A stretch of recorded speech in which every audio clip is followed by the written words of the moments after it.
Hi guys, this is Kajal and मेरी बाकी videos अगर आपने थोड़ी बहुत देखी होंगी। वैसे मेरी ये फुल वीडियो फर्स्ट टाइम है, मैं ऐसे छोटे मोटे शॉर्ट्स ही डाले अभी तक। तो मैं आपको बता देती हूँ कि I am a banker by profession and I work in Central Bank of India as CSA। So मतलब ये वीडियो बनाने का मेरा जो पूरा मोटिव है, इट्स नॉट लाइक दैट कि मैं कोई बहुत बड़ी अचीवर नहीं हूँ। कि एक होता है ना कि मैंने बहुत सारे रिकॉर्ड्स ब्रेक कर दिए, nothing like that. I am a normal student and I just wanted to share my strategy to all of you. क्योंकि मेरे से एक मतलब मेरे इंस्टाग्राम पे भी एक दो लोगों का ऐसे DM आता है, एक दो लोगों ने मतलब कुछ लोगों का DM आया है और यहाँ पे भी एक दो लोगों के कमेंट्स आए हैं। तो मैंने सोचा कि क्यों ना मैं शेयर कर देती हूँ। तो अगर मैं एग्ज़ाम्स की बात करूँ तो मैंने IBPS क्लर्क, SBI क्लर्क और IBPS PO मेंस 2 बार हो चुका है, लेकिन इंटरव्यू नहीं हो पाया है। और जो ये मेंस क्लियर हुआ है ये भी मेरा आफ्टर जॉइनिंग द बैंक हुआ है। तो मैंने सोचा कि if I can do it even with the job, तो एनीवन जो कि पूरा होल सोल प्रिपेयर कर रहा है उस चीज़ के लिए, तो वो कर सकता है। तो आई थॉट कि चलो एक वीडियो बना देते हैं थोड़ा सा कि मैंने क्या क्या सोर्सेस फॉलो किए थे वही सब। तो अगर मैं बात करूँ बेसिकली, सबसे पहले हम स्टार्ट करते हैं बेसिक्स, प्री के लिए स्टार्ट करते हैं। आज मैं सिर्फ आपको प्री के बारे में चीज़ें बताऊंगी। तो मैं प्री की अगर मैं बात करती हूँ, तो जब भी आप तैयारी कर रहे हो ना, मतलब आप प्रिपरेशन कर रहे हो, तो डोंट बी लाइक कि मतलब आपको सारी चीज़ें करनी है, जल्दी करनी है, ऐसा कुछ नहीं है। आपको क्या करना है, सब कुछ टाइम पे करना है, आराम आराम से करना है, बट लेकिन अच्छे से करना है, ठीक है।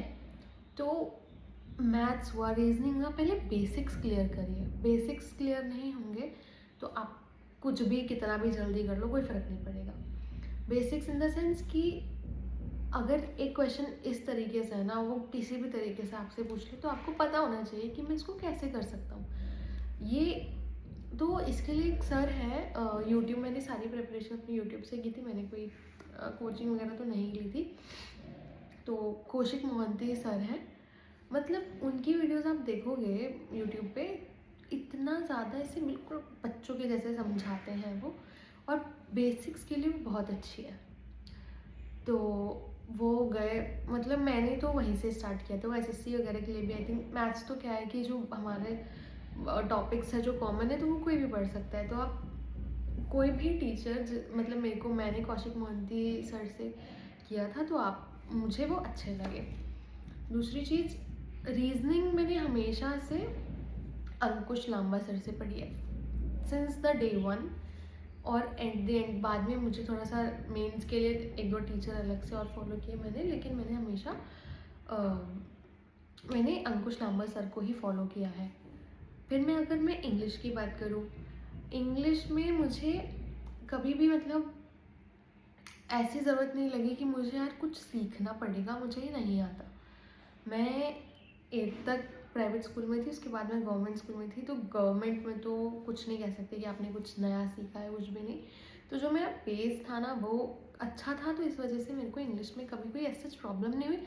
हाँ, फॉर दी वोकेबलरी और फॉर दी कॉम्प्रिहेंशन पार्ट, तो मैंने द हिंदू ज़रूर पढ़ती थी मैं। और मैंने वो फ़ोन वाला ही सब्सक्रिप्शन लिया हुआ था उस टाइम पे, तो मैं उससे रीड कर लेती थी एक दो आर्टिकल्स। और बाकी मैंने इंग्लिश पे कभी भी अलग से टाइम नहीं दिया। सिर्फ मॉक्स में जो मेरी प्रिपरेशन होती थी वो मेरी वहाँ तैयारी हो जाती थी। तो ये तीनों चीज़ें रही। और मतलब क्या है ना, ऐसा करना चाहिए हमको कि आप एक टॉपिक पढ़ा आपने, जैसे परसेंटेज पढ़ लिया हमने मैथ्स में, तो परसेंटेज के मॉक टेस्ट दीजिए। परसेंटेज के कोई भी क्वेश्चन, अब क्वेश्चन तो आप कहीं से भी उठा सकते हो ना। क्वेश्चन तो ऐसे नहीं है कि बैंकिंग के अलग है, SSC के अलग है। अगर आपके पास कोई मतलब बाहर पे SSC की इतनी सारी बुक्स मिलती हैं, कोई भी उठाओ, टॉपिक के क्वेश्चंस करने हैं हमें कहीं से भी करने हैं। आज मुझे 50 क्वेश्चन करने, 100, जो फुल टाइम प्रिपेयर कर रहा है उसके पास तो बहुत टाइम है, तो वो आपने पूरा टॉपिक क्लियर कर लिया, फिर उसके बाद पूरा एक दिन उसके क्वेश्चन, फिर उसको आप उसके सॉल्यूशंस भी होते हैं तो आप समझो सीखो, वरना यूट्यूब पे गूगल पे आजकल सब मिल जाता है। तो जस्ट डू योर बेस्ट। और रीजनिंग में भी क्या है कि इसमें ऐसा कुछ नहीं होता बेसिक और ये वो, लेकिन हाँ जो बेसिक रूल्स होते हैं, अगर हम सिटिंग अरेंजमेंट की बात करें या फिर किसी भी और चीज़ की बात करें, तो उसमें यह है कि आपको पता होना चाहिए कि फिफ्थ टू दी लेफ्ट क्या है, या फिर फोर के बाद, मतलब ये कुछ कुछ टर्म्स होते हैं जो कि हमें नहीं समझ में आते, वो हमें समझना चाहिए। ओके। और क्या है ना, इंग्लिश में भी जैसे अगर आप बिगिनर हो तो आप, मतलब अगर आपकी बहुत ही इंग्लिश वीक है तो थोड़ा इजी कॉम, सीधा आप अगर द हिंदू पे जाओगे तो वो नहीं हो पाएगा, क्योंकि the Hindu is somewhere very difficult. Like हम, मतलब मैं तो खुद को बहुत ऐसा नहीं मानती, लेकिन मेरे लिए भी ऐसा था कि कहीं कहीं अटक जा रहे थे, तो समझ में ही नहीं आ रहा था कि ये लाइन का सेंस क्या बन रहा है। तो पहले आप इजी से स्टार्ट करो। ग्रामर के लिए फिर वही आपको बिल्कुल बेसिक्स, ये आप यूट्यूब पे आप, मतलब निमिषा मैम का तो मैंने थोड़ा मेंस के लिए है, अगर कोई बिगिनर है तो आई थिंक उससे नहीं, वो नहीं हो पाएगा। तो और भी काफ़ी ज़्यादा चैनल्स हैं, एक सर हैं, मुझे उनका नाम नहीं याद आ रहा है, मैं आपको जो बताऊंगी ज़रूर, लेकिन मतलब आप सर्च करोगे ना बेसिक इंग्लिश तो बहुत सारे आ जाएंगे। आपको देखना है कि आपको किस टीचर का समझ में आ रहा है और किस टीचर का आपको ऐसा लग रहा है कि ये अच्छे से बता रहे हैं, जो चीज़ आपको नहीं आती वो वहाँ क्लियर हो रही है, तो ये आप देखोगे तो ज़्यादा बेटर रहेगा। अनदर थिंग इज़, ये तीनों चीज़ें हो गई, मतलब ये तीनों सब्जेक्ट्स के बारे में हो गया। और मैं, वैसे मैं मेंस की अभी बात कर नहीं रही हूँ, लेकिन मैं ये करूँगी ट्राई कि थोड़ा थोड़ा टाइम निकाल के ना आप थोड़ा डेली करंट अफेयर्स का ओवरव्यू ले लो, क्योंकि हमें तो भाई ये सोच के चलना है ना कि हमारा होगा प्री क्लियर। और अगर जब प्री क्लियर हो जाता है ना, तो उसके बाद सिर्फ आपको 20 दिन 25 दिन इतना ही मिलता है मेंस के लिए। तो मैं नहीं मान सकती कि आप उसमें 6 महीने की करंट अफेयर्स कर लोगे। और अगर कर भी लोगे, ठीक है, उस टाइम के लिए आपने पढ़ भी लिया, तो जब आप एग्ज़ाम में जाओगे, जो मेरे साथ हो चुका है, इट्स लाइक कि आपको ये तो होगा कि मैंने पढ़ा है, but you will be very confuse about the answers. ये है, ये है, ये है, 4 में से आपको पता ही नहीं चलेगा। You will never be sure of any particular answer about of that question. तो आई जस्ट वॉन्ट कि आप, जैसे इतना घंटे हमारे पास पूरे दिन में, कि अगर कोई 8 घंटे भी बढ़ रहा है, तो उसमें से 1 घंटा आप करंट अफेयर्स के लिए निकालो, कोई भी एक वीडियो देख लो, लिख लो उसको थोड़ा सा, सो दैट जब आपका प्री क्लियर हो जाए तो वो एकदम से ऐसा बर्डन नहीं आए कि अरे यार मेरी तो करंट अफेयर्स की कोई तैयारी ही नहीं है, मैं क्या करूँ। तो ये आपको शुरू से लेके चलना चाहिए। और मैंने ना, जब मैं ऐसे नहीं बोलूँ, मेरे फर्स्ट अटैम्प्ट में तो कुछ क्लियर नहीं हुआ था, तो फर्स्ट में क्यों नहीं हुआ था क्लियर, इसका रीज़न ये था कि मैंने ना मॉक टेस्ट को उतनी इम्पोर्टेंस दी नहीं।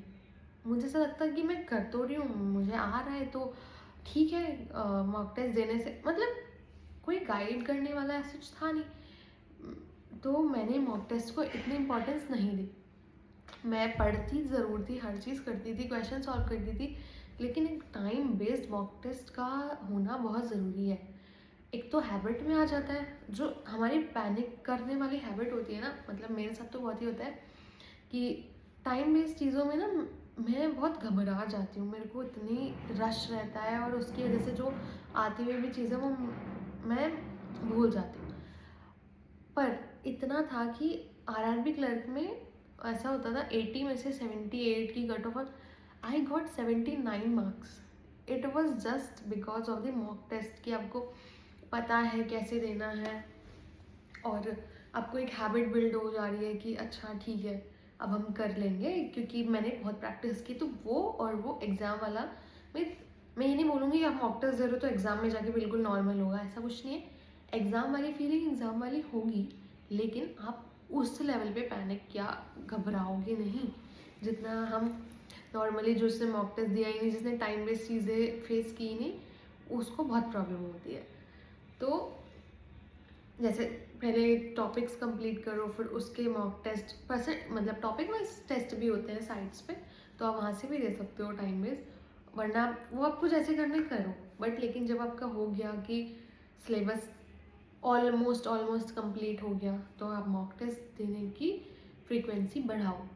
उससे क्या होगा कि हमें कभी कभी हमें ऐसा लगता है यार ये टॉपिक मेरा मस्त तरीके से हो गया या मेरा पूरा सिलेबस हो गया, लेकिन जब हम मॉक टेस्ट देने लगते हैं तो हमें पता चलता है अरे यार इस टाइप के क्वेश्चंस तो मैंने देखे ही नहीं, या फिर इस टाइप के क्वेश्चंस कैसे होंगे मेरे को तो पता ही नहीं। तो वो चीज़ आपको देखनी है।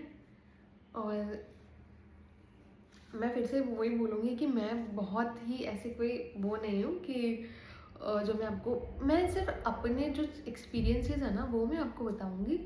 और क्योंकि कभी कभी ऐसा होता है ना कि आप रिलेट करते हो, and I just want to help people जो मेरे साथ रिलेट कर रहे हैं और जिनके साथ यही प्रॉब्लम आ रही है कि हाँ यार ऐसा मेरे साथ भी है। मैं और भी वीडियोस लेके आऊँगी जिसमें हम will only talk about the situations जो क्या होता है।